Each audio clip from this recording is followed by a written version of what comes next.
Go! Welcome back to working on my shop. In the truss space here, a few things to repair first. Nothing like working backwards.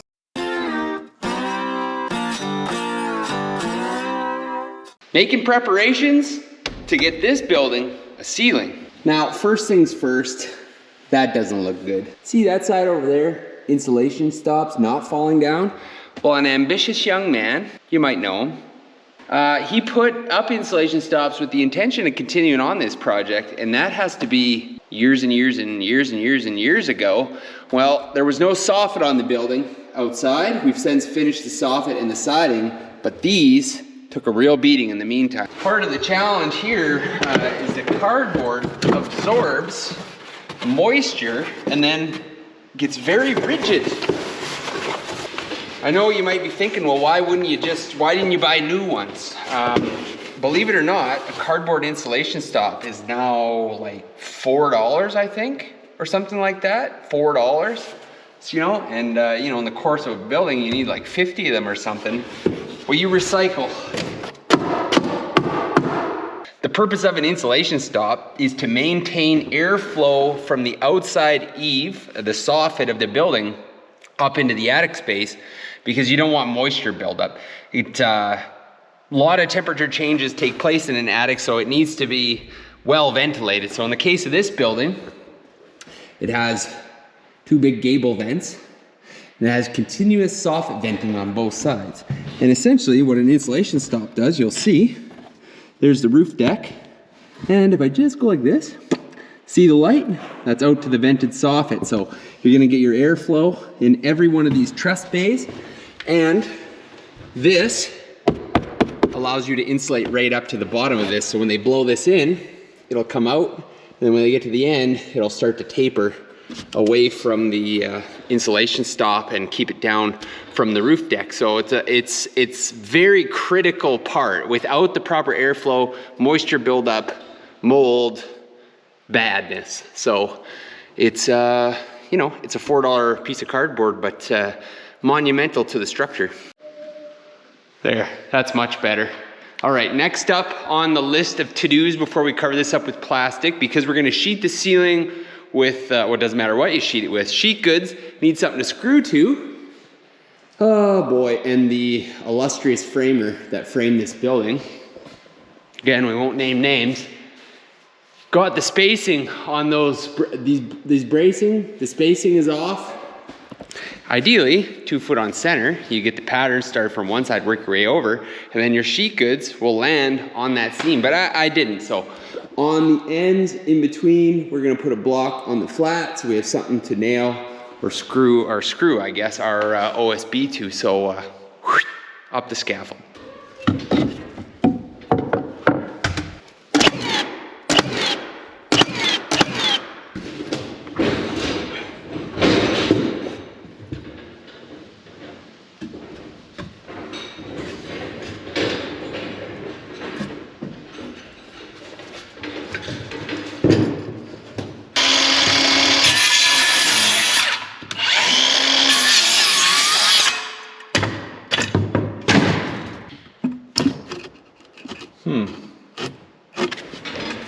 Not so good. Try again.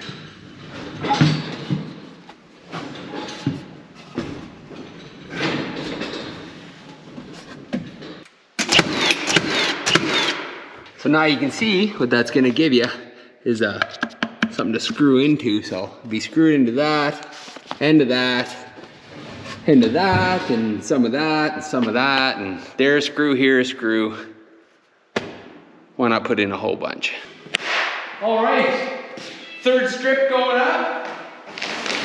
I didn't film the first two, I don't want to embarrass myself. Want to make sure I have a rhythm down, Pat, right, buddy? You don't know? Yeah, I'm not sure what you're doing. Oh, you're not sure? He's just a cameraman, he doesn't know. Anyways, onward, upward.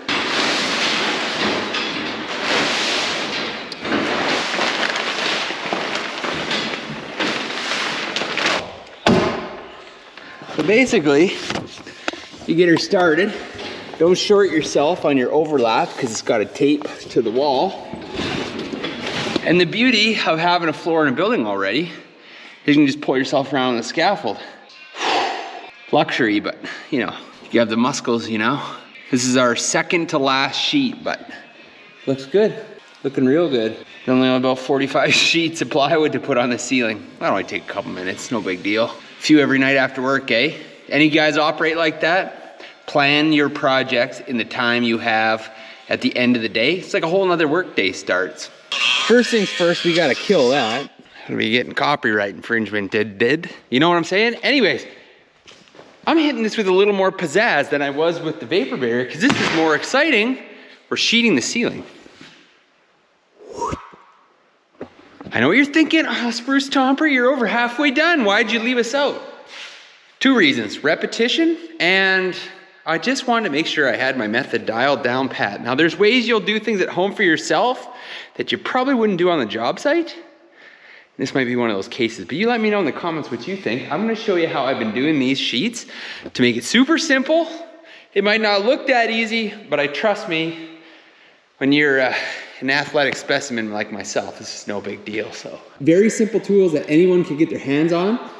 I'm borrowing the scaffold, I own the drywall lift, but both of these things can be rented for a very minimal amount of money. Now, why aren't you just using a lift, man? Why are you such a cheapskate? That's a good question. That's a good question. You've seen me in past videos do this procedure out of a lift, a man lift. In the other construction videos, I have sheeted many a ceiling. Why am I not using an electric lift in this case? Time. This is my own personal shop, so we all know the drill. Our personal things tend to get neglected to the last, to the end. So I've been doing it at night, 5, 6 sheets a night. I did a bunch of this, in the evenings, and today we're banging out the rest of it. So renting a lift just wasn't very economical, kind of wasteful. I would have had to rent the dang thing out. I had it for a whole week. Whereas this, there's no time limit, and it's really not that big of a deal. Well, you be the judge. Does it look like a big deal? Let's find out. We're gonna get everyone's most beloved tool, ready? The drywall lift. Now this is probably gonna look familiar to a couple of viewers. I explained in a video long ago how to maximize your Princess Auto drywall lift. This is an extension. Well, that's stuck in there currently, but we don't need it to come apart. It's just very simply a piece of 3/4 inch gas pipe with a very fancy socket extension welded on the end that just happened to fit inside the pipe on the drywall lift. So it's extendable. This piece just fits inside. If you're curious about more, I don't think there's much more to say, but there's a whole dang video on the drywall lift, and I left a threaded tee on top in case you happen to be brave enough to put even more pipe. But I'll tell you, this will reach about 15, 16 feet, and you'll see. You don't want to push it much further than that. Put this off to the side. Scaffolding in position, not too strenuous yet, right? Obviously, a key factor, the concrete floor. If you don't have a smooth surface, maybe you need some scaffold with some off-road tires. I don't know what to tell you. This is what we're doing. This is how it is. Concrete floor. So pretty simple so far, right? You're with me? Okay, step 3.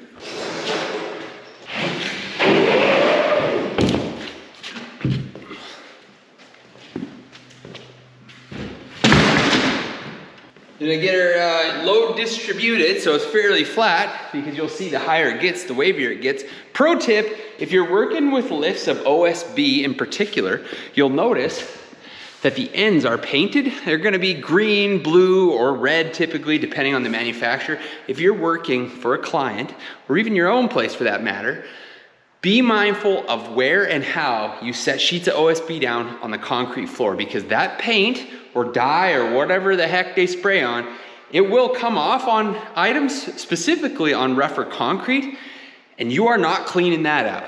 You might kind of get rid of it, but if you have any experience with especially a fresh concrete floor in a new build, it's going to be the pride and joy of the people that own the building. You get that green, blue, red paint smeared all over. No matter what you do to try and buff it off, then you're going to see the spot you buffed. It's a disaster. Use dunnage and keep the painted ends off the floor. This is my shop. I can do whatever I want. I've already drove the tractor all over and mucked it up anyways, so it is what it is. All right, well, this would be the part where we go skyward with the operation.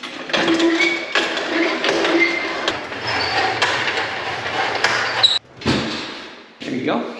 All right, so I got everything I need up top already because I've been doing this for a while. So, you know, as always, the appropriate tools, and then just a quick strip up and down.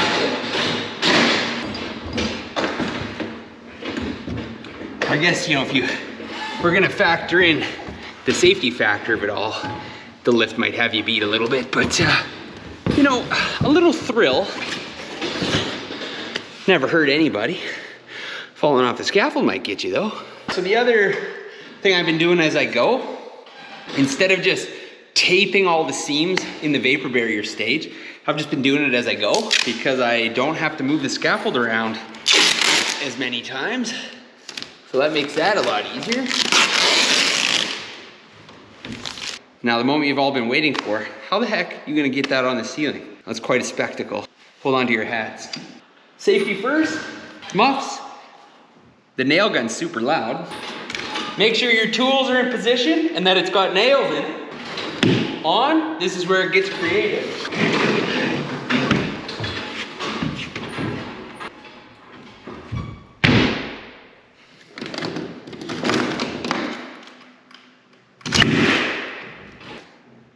What do you think? Nothing to it. Obviously not as relaxing as the electric lift, but I'm gonna tell you what. I have put up hundreds of sheets on ceilings on a few different shops. Usually what kills me first is my shoulders, because you're lifting overhead, repetitious. I'm using so many muscle groups, I have not felt strain in any one direction. Would I do this for a client? I don't think so. It looks a little unorthodox, but we're here to get it done. Now the key here is to have started straight. That first row is critical. You wanna check the straightness of your wall, take a few measurements, maybe snap yourself a chalk line. My dad and I built this building, so you know, what's the double check, right? I just went for it. So the only downside is I just shot a nail right in the middle. Now the beauty of that is it's just one nail. So if you gotta beat this sheet around a bit, that nail ain't gonna hold you up too much because you wanna get a corner started tight, like that. I'm gonna nail that, then I'm gonna work my way across to this corner to make sure that these sheets are flush. And then I'm gonna go up to the front and I'm gonna do the same up there because you can manipulate the ply a little bit before it's completely nailed and kind of work a wrinkle out, if you will, to a certain degree, but start straight, remain straight, and you'll end straight. If you start a jig-jag pattern, like if you get a sheet and you're like, oh, it's an 1/8 of an inch, it's not a big deal. When you get 4 rows over, that 1/8 of an inch is become a nightmare and you're gonna hate yourself. So let's nail this up and I'll talk about why I'm nailing it. Reload. Quick and easy. Why nails? Take this with a grain of salt. It's just my general opinion of how I like to do things. Usually when I'm doing this, it's a fully wired, insulated building. The sheeting, the ceiling, and the vapor barrier that is coming as we start to finish the building up, so it's already wired. A lot of times, electricians are gonna run their wire on the face of that truss. I prefer they don't, but they do. They'll run their wiring on the face and whatnot. These nails, these are 2 3/8 sheathing nails. So if you shoot her through and it comes out or goes astray, or you miss, say you miss and you shoot up beside the truss, well, if there is some electrical there, now it is ventilated electrical. And typically what I'll do is I will screw the sheets to the ceiling. The screws, they hold very well. And if there is a mistake, you're safe. There is risk to what I'm doing here. This building is extremely square and it has continued extremely straight and square as we went. So the nails aren't a big deal. If I had to pull one of these sheets off that's been fully nailed with these sheeting nails, you do not pull the sheet off. You destroy the sheet, the OSB is destroyed. That sheet is garbage. There is some risk to that, but you can see in the method that I'm doing, it's a lot faster. Bang, bang, bang, bang, bang, bang. There's no electrical in here. This building is I'm wiring it after the stuff in the attic before the insulation goes in. Downside is it'll be dark up there, but we'll manage. So that's why I'm using nails. As far as holding power goes, I mean, if the nails are good enough to hold the sheeting on the exterior of the building, well, they're good enough to hold it to the ceiling. I mean, you're not like, it's not like I could hang off of that. It's not gonna fall down. It's not gonna go anywhere over time. It's fine. Speed, for me at the moment, is the ticket and the stage of the building. So it's preference. The Princess Auto drywall lift, a little clunkier than when we started. I wonder why that would be. The last trip's a 2-for-1. Watch out! Huh. Well, it's not a 2-for-1 anymore. I swear that's the only time that's happened. Gotten kind of fond of it up here. It's kind of like a fort. Ladies and gentlemen, the finish line.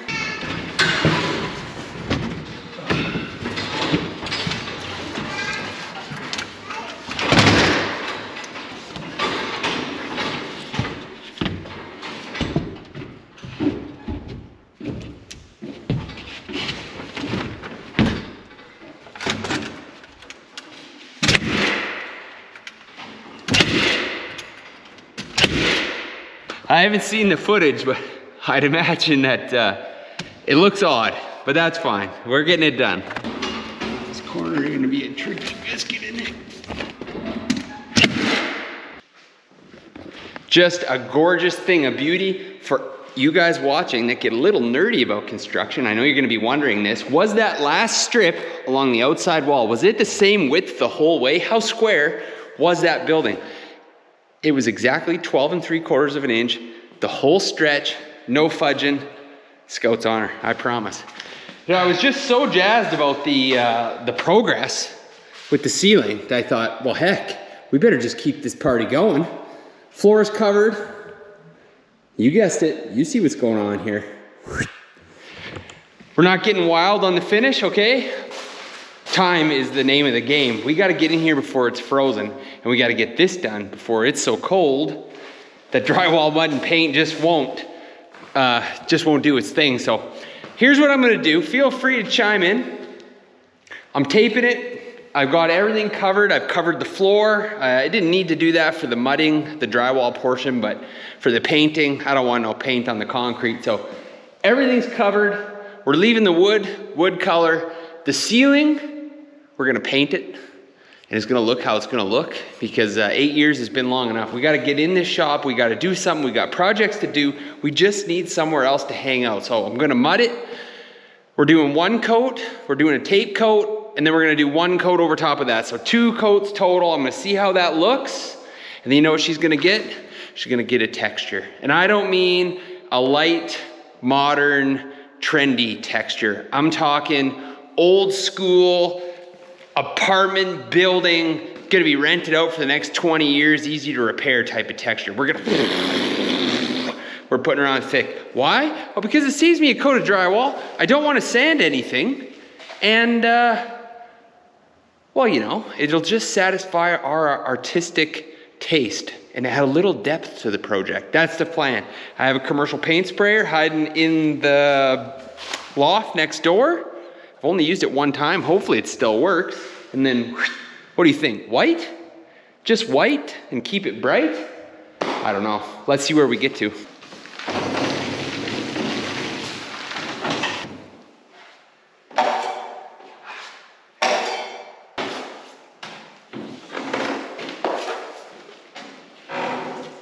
Nothing fancy. I don't have a banjo. I don't have a box of pre-soaked tape. I'm just out of the pen, on the wall, tape, holster is working for me. There's a bit of concrete sprayed on the walls in a few spots from when we did the floor. We're just letting it blend in, getting an early start on that texture, if you know what I'm saying. All right, 1 round, 2 round done. We're moving on up. Bigger scaffold, we'll get the 3rd round done. And if you're at all curious how I moved around to do this, I just gave her some of those, and I never had to climb down. Invest in yourself and buy a little set of Princess Auto scaffolding. It goes on sale, And I mean, it's like pockets in your underwear, super handy. But let's get on the big stuff. Isn't that nice? What a good feeling, ceiling overhead.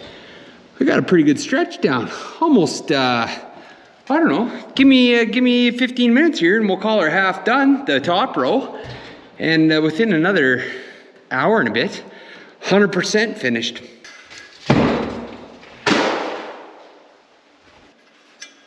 You see that? You know what that means? Another trip down to get that. Dang, paper roll holder came open on me. So I think I already mentioned, we're gonna do 2 coats on this.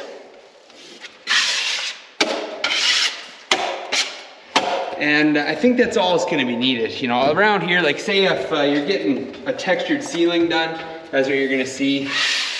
A tape coat, and then a top coat, and then they'll texture over top. So we'll see how it goes. I don't think I'm gonna get too fussy. You know, we're trying to get things done here. I do want it to look good. Well, as should all your work. It should always look good. Because, you know, you got pride in what you do. The workmanship goes a long ways. People notice and appreciate that kind of thing. Do yourself a favor. If you're doing a lot of taping and stuff like that, I'm just speaking from experience. I don't know much more than that. I make an effort to clean my pan out. Every time you get to the end and it's almost empty, I kind of clean it out and chuck it back in a bucket, mix it back in, or abandon it all together because eventually it gets a little crud and a bit of paper maybe in it. And well, drywall mud is probably the cheapest part of the whole operation. So why fight it? If it's gross, chuck it. This top row is, we're cheating a little bit here. So what you got is a tapered factory edge of the drywall, and then you're butting into a square edge of the piece that we cut. So typically what you have is you got your tapered edge drop down, and then you got your square butt sticking out. So it's not it's an irregular shape for the tape. If this was like a finished, you know, you're doing like a kitchen or a bathroom reno or something like that, you'd go around and you would pre-fill this side. See that dimple? You can see the shadow. You'd take some mud like this, and you'd go around and you'd pre-fill that like that, and then you'd let that dry. Before you taped it, essentially what you're creating there is, it's basically just a butt joint then at that point, and you can feather it out real nice. If you fight it with the tape and you try to just tape it and whatnot, you get a real weird shape. So you're best to pre-fill that, and it's not real a big deal because usually after you're done boarding, you're gonna go around and pre-fill any big gaps or holes and what like that, or maybe you're using some quick set mud the morning before you're starting to tape. So you can just do the pre-fill, and it makes your life a heck of a lot easier. We're cheating a notch because, you know, there's like hundreds of feet of it.